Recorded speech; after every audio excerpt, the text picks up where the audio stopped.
So you just talked about escalations, which was great information, but there's also times when, we as real estate agents, we list the property for what we feel is market value.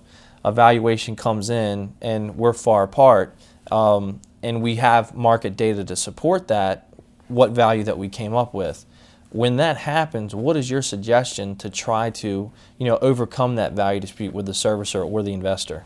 The number one value dispute is typically from an investor guideline. And one of the things that I find is you have some investor guidelines for valuation that are traditional closed sales, just like you would get an appraisal.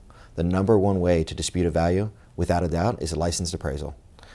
I suggest that agents meet with a homeowner and have the homeowner pay for an appraisal at the time that they list the property. Now, many agents will say, well, why would the homeowner want to do that? Well, number one, your time is extremely valuable. You don't want to list a property for something that's going to appraise significantly higher. Number two, it's going to help you qualify buyers to make sure the property is lendable and you have an appraisal. And number three, it's the most efficient way for any type of value dispute is a licensed appraisal. Because depending on how the valuation model works with the investor, which could be an automated valuation system, it could be a drive-by BPO, it could be proprietary data that they have, it could be an internal BPO, and finally, rarely, it's a full-blown appraisal because of the expense.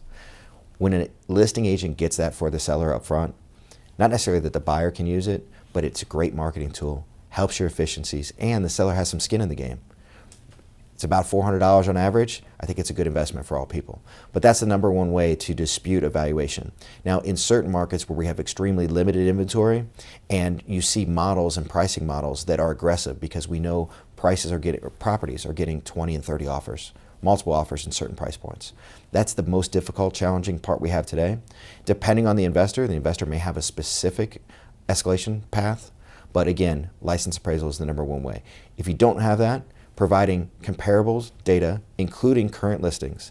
If I were an agent, I would have not only closed sales, current listings, and I would have a snapshot of exactly how many properties are in the MLS that meet this criteria. So show the whole picture.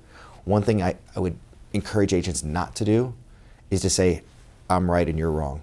I've been an agent here for 20 years, how do you know what the valuation is? Keep in mind, 90% of the time we're just following an investor's guidelines and we may have no control whatsoever on how they determine that valuation.